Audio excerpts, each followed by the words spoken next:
I'm ABC 15's Nick Soletti live here in Florence. 113 people are waking up on Arizona's death row this morning. I just confirmed with the Attorney General's office. We know that 24 of those inmates have now exhausted all of their appeals. And yet there hasn't been an execution in our state since 2014.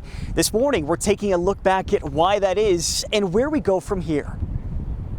It took too long. I can't, this is ridiculous. 25 years later. It was July 23rd, 2014, a day Jeanne Brown will never forget.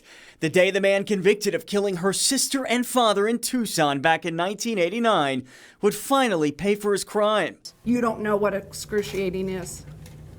What's excruciating is seeing your dad lying there in a pool of blood, seeing your sister lying there in a pool of blood. That's excruciating. This man deserved it. Joseph Wood dying in what many have called a botched execution. What experts say should have taken roughly 10 minutes lasted much longer. It took an hour and 57 minutes for him to die. Dale Bache witnessed the execution in 2014. A reporter counted over 640 gasps and gulps during the execution. And it was watching someone struggling to breathe. Bache is a retired federal public defender. His team represented Wood in the last 3 months of his life. He's witnessed 15 executions altogether, 11 here in Arizona, but none like the Wood execution. He says he's got some real concerns about what could happen later today. How confident do you feel that the state is going to be able to carry out this execution smoothly? I have questions. People can describe that execution as they want, but I ultimately believe that justice was done. We sat down with Arizona Attorney General Mark Brnovich, who says people shouldn't forget why these people are behind bars and on death row in the first place. There's a lot of focus on the defendants and, their processes, but let's not forget there's a victim involved here, and there's a victim's family involved. In 2014, after the Wood execution, then Governor Jeanne Brown ordered an investigation, part of it playing out in court, but a 2020 ruling paving the way for where we are today. So what's changing? First, Arizona will now use a drug called pentobarbital, routinely used by veterinarians to euthanize animals.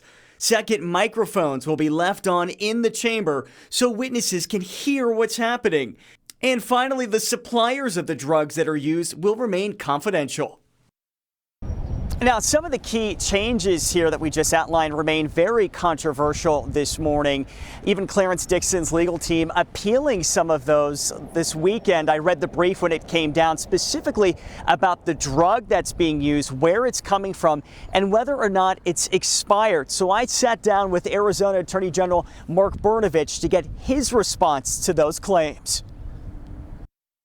Are you able to share where the drug comes from? No. Okay. No, unfortunately, and frankly, I don't even know where the drug comes from. That's something that I do not need to know to do my job. I just know that the Department of Corrections has gone through the legal process and the drugs have been tested and they're designed to execute an individual that has been sentenced to death by a jury and a judge. So we don't know if they're coming from Europe. We don't know if they're coming from the U.S. I honestly, I can't say anymore because all I know is that these are drugs that have been, licensed pharmacist has been involved in the process of compounding or making the necessary drugs, and that they are tested. There was an appeal this weekend by his team. They're claiming that the drugs were expired. Are you able to confirm whether or not the drugs are expired? I can assure you and everyone else that the drugs that are being used are not expired. Okay. That's what our office has been told, but ultimately, I mean, and who assures you that? Well, the Department of Corrections is responsible for procuring the drugs and providing the information to us so we can provide it to the court as to assure the court that the drugs are not expired. We want to trust our government officials to do the right thing, but they also have to be transparent and accountable. And that's all that we're asking for here. There is so much secrecy surrounding the process. When the state spends $1.5 million to buy the active pharmaceutical ingredient to make the drug, and then over $400,000 to a compounding pharmacist to make the drug into an injectable form, that's a huge outlay of taxpayer money.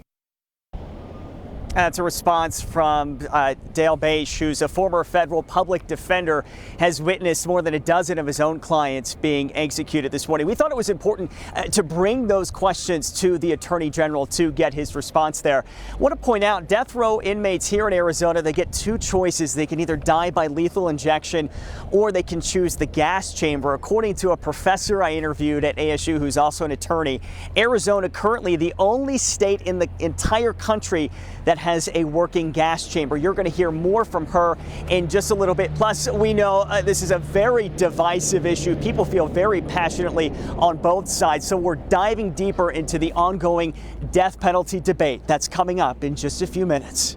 All right. Our Nick Saletti live for us in Florence. Thank you, Nick. So